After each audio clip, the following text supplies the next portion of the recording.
South Park's new episode is shocking the internet. And Trump. South Park just did what no other show dares to do again. Their newest episode isn't just breaking the internet, it's ripping it apart. Trump. Mocked. Society. Roasted. Cartman. Somehow still the worst. Whether you're a diehard fan or just here for the chaos, this episode's got something that'll make your jaw drop, your brain glitch, and your inner troll cackle. But why is everyone talking about it? And what does this mean for the future of South Park? Buckle up, because this one's gloriously unhinged. Okay, so Cartman wakes up, rolls over like it's 2006, flips on the radio for his daily dose of angry liberals talking softly, and boom, NPR is gone. Just static. United States canceled NPR. What's NPR? What's NPR? The funniest show ever where all the lesbians and Jews complain. Pure silence. Cartman's emotional support background noise deleted. And yes, let's address the real shocker here. Cartman listens to NPR. The same dude who once claimed Kyle runs Hollywood through a shadowy cabal is now casually vibing to All Things Considered. Leanne strolls in mid-coffee sip and casually drops, "Oh yes, sweetie, the president canceled it."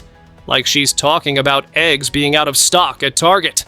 Cartman immediately combusts. He's flailing, screaming, demanding justice like someone just canceled Christmas. They can't do that. What's next? Canceling SpongeBob. He storms into school like a dollar store Alex Jones, ranting about the end of free speech. And the thing is, he's not even entirely wrong. Did they cancel NPR today? Tomorrow it's Joe Rogan. Then Cocomelon. Then what? Cat videos? Kyle's just watching him unravel, blinking slowly like, "Bro, you need therapy." But Cartman, he's already forming a resistance movement in his head, tinfoil hat included. And that's just the first 2 minutes of the episode. South Park once again delivers pure chaos wrapped in perfect commentary. And somehow, Cartman is both the voice of reason and completely unhinged at the same time. Peak Cartman. Peak South Park. Cartman's having a moment, and not just any moment. We're talking full-on dramatic monologue energy. He's convinced the world has changed, and not in a new season of Fortnite kind of way. Nah, it's deeper, scarier, existential. According to Cartman, even the woke stuff isn't safe anymore. The internet isn't outraged, people aren't getting canceled like they used to, and suddenly, he feels like the last Jedi of political incorrectness. He's spiraling because the rules of the game changed, and no one sent him the update patch. It's giving, "I studied the blade while you all became chill." He looks around and realizes everyone's throwing around wild takes with zero consequences, and he's somehow become the dinosaur in a world that stopped caring. You can practically see the glitch in his brain as he processes this new reality. Kyle's there too, trying to keep a straight face while Cartman rants like an elderly Reddit mod who just discovered irony. The vibe is part stand-up comedy, part identity crisis. And the best part? Cartman's not mad that society is mean. He's mad that being mean isn't even special anymore. So Comedy Central decided to drop a little teaser for the episode, and honestly, they did not come to play. In the short preview, we get hit with pure chaos right out of the gate. A group of masked armed men rolls up in blacked out cars that scream, "We don't deliver pizza." The cars are marked with ICE, which, as you know, never shows up for a friendly neighborhood chat. They storm the streets like it's Call of Duty, Cartman Ops. No context, no chill, just vibes, and probably a couple of civil rights violations. And of course, this is South Park, so you already know this isn't just action for the sake of drama. Nope, it's about to be political, messy, unhinged, and probably illegal in 5 states. This preview told us, hey, buckle up, nothing is safe, not your comfort zone, not your morals, not your childhood. And honestly, we're here for it. Because if there's one thing South Park knows how to do, it's a mix of chaos with commentary and then set it all on fire for laughs. Oh, but wait, it gets better. The preview doesn't just give us federal agents and blacked out ICE vans. Nope. South Park also casually throws in Trump dining with Satan. Yes, actual Satan. Like red guy, horns, pitchfork energy. That's Satan. The shot is pure chaos. The president sitting at a fancy banquet table next to the literal Prince of Darkness, like they're about to launch a collab line of hot sauces or announce a Vegas residency. And the best part? The narrator in the clip deadpans, "We want to honor the president's courage." Courage? What, for not melting next to Beelzebub? For resisting the urge to tweet during the appetizers? It's the kind of satire only South Park can pull off. Blunt, bold, and unapologetic. You're laughing, you're gasping, and you're also quietly asking yourself, wait, was that the real White House banquet or? South Park doesn't just poke the bear, they give it a seat next to Satan and call it dinner. In true South Park fashion, the show wastes no time dragging the current state of the presidency through the flaming pits of satire, literally. One of the most unhinged moments in the preview shows the president sitting at a formal banquet. Across from Satan. Yeah, you read that right. Not a metaphor, not a fever dream. Just the commander-in-chief casually dining with the Lord of Darkness like they're co-hosting a charity gala in hell. This isn't just edgy for the sake of it. It's a bold, flaming hot roast of how the presidency has evolved. South Park isn't saying politics are messy. They're saying we've reached the dinner with Satan level of leadership. Like, whatever line used to separate reality from satire, it's gone, evaporated, probably served as the appetizer. And the narration in the preview? Straight out of an Onion headline. We want to honor the president's courage. For what exactly? Braving gluten at a hell banquet? Shaking hands with the literal symbol of evil while keeping a straight face? It's peak South Park, over the top, painfully accurate, and somehow still hilarious. The imagery alone, the horns, the firelight, the smug political grin, says more about the state of leadership than any 24-hour news cycle ever could. Bottom line, South Park isn't just mocking the president. They're mocking the entire idea of what the presidency has become. And they're doing it with a dinner reservation in hell. If the government randomly canceled one show or platform, what would send you into a full Cartman-style meltdown? Drop your answer in the comments. We need to know who would riot for Peppa Pig. So if Garrison isn't the big boss anymore, the episode throws us a curveball. Who's running the White House now? The answer? A blast from the South Park past, and not just any past, but the Middle East dictator variety. Enter Saddam Hussein, making his glorious return after disappearing from the spotlight for over 2 decades. If you're not a South Park superfan, don't worry, I got you. Saddam was a recurring character way back in the early seasons. You might remember him pretending to be Canada's Prime Minister, or more famously, starring as Satan's lover in the movie. Yeah, that happened. Now he's back, rocking a fresh new look, but with the same iconic voice and classic Saddam sass. Is this Saddam? Or just some new character pulling a sneaky disguise move? Honestly, I'm betting it's the former, because last time he pulled that stunt. And the episode even drops lines like, "You don't want me to bomb you like I did Iraq." I thought you just bombed Iran. Iran, Iraq. What's the difference? Relax, guy. Classic Saddam energy. The show's serving up nostalgia with a side of absurdity, reminding us that even after 22 years, some things just don't change, especially when it comes to South Park's wild roster. Just when you think the episode has maxed out its chaos meter, Jesus himself rolls in, and not with peace and loaves. No, this Jesus came to drop names and spill tea.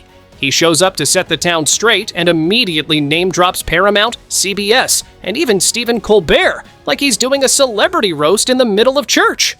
The townspeople are panicking, and Jesus just goes, "You guys saw what happened to CBS? Yeah, well, guess who owns CBS? Paramount." Translation: stop being dumb or you'll end up getting Colberted.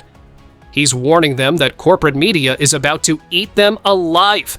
And in classic South Park fashion, the townsfolk respond with peak brain rot energy, and they decide to settle with Trump. Like, yeah, sure, let's just give in and throw on some propaganda. But here's the kicker. As part of the deal, they have to promote pro-Trump messaging. And boom, cue the most cursed PSA in animation history. Who survived the wilderness and gave the ultimate sacrifice? Donald J. Trump. His penis is teeny tiny, but his love for us is large. Yup, that's a line. It aired on television with a straight face. Jesus warned them. And now they're making Trump sound like Moses crossed with a used car commercial. South Park, the only place where Jesus drops media exposés and Trump gets canonized in a public service announcement.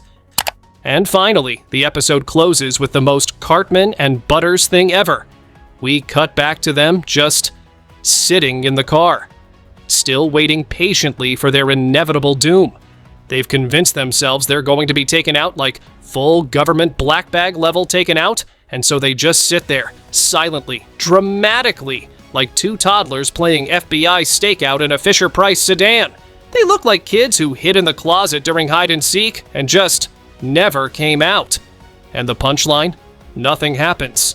No agents, no takedown, no explosions, just vibes, paranoia, and Butters breathing too loud.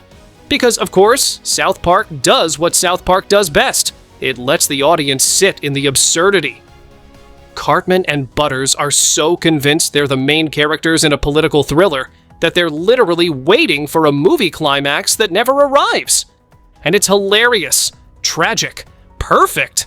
They built the entire episode up like they were one wrong move away from being disappeared, only to end it staring out a windshield into absolutely nothing.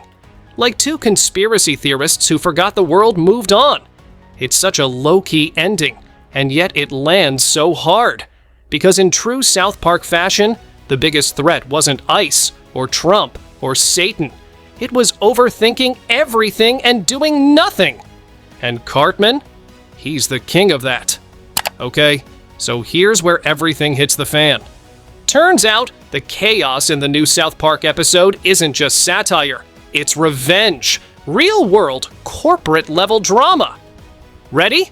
Paramount, yes, the studio behind South Park, has been locked in a brutal lawsuit with Warner Brothers over streaming rights for years.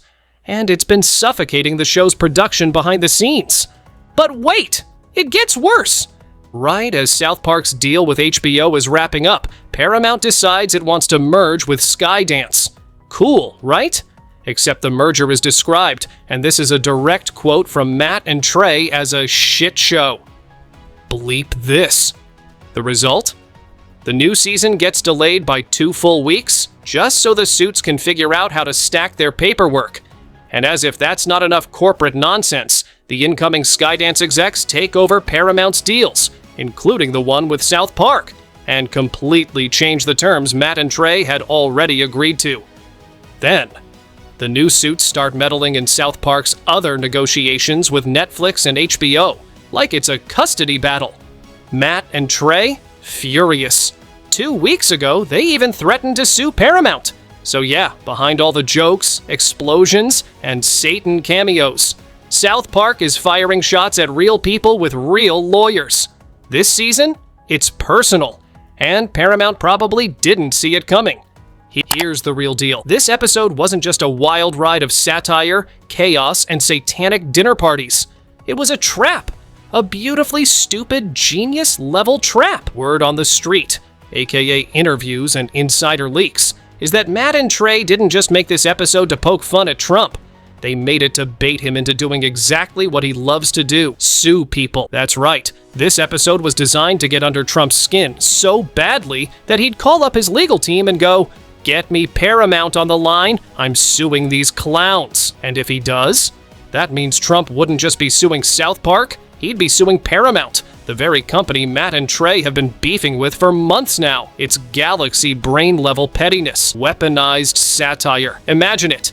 Trump files a lawsuit against Paramount. Everyone freaks out. Headlines explode. And suddenly, the people trying to control South Park's contracts are in legal hot water, all because of a cartoon. It's not just funny, it's strategic. This episode isn't just another edgy political jab, it's a legal landmine planted right in the middle of Paramount's messy corporate drama. So, if Trump does respond, and let's be honest, he probably will, South Park wins twice. They get the views, they get the lawsuit, and they get to watch the very studio trying to wrangle them get smacked by the guy they animated eating dinner with Satan. If you're still watching and haven't subscribed yet, subscribe, or Cartman will personally report you to ICE. And trust me, he has nothing better to do right now. Oh, and just when you thought this episode couldn't get more insane, they animated the whole thing in under a week. Yes, less than 7 days. While most shows take months, South Park looked at the calendar, looked at the lawsuit drama, and basically said, "Hold my Red Bull." They went full speedrun mode,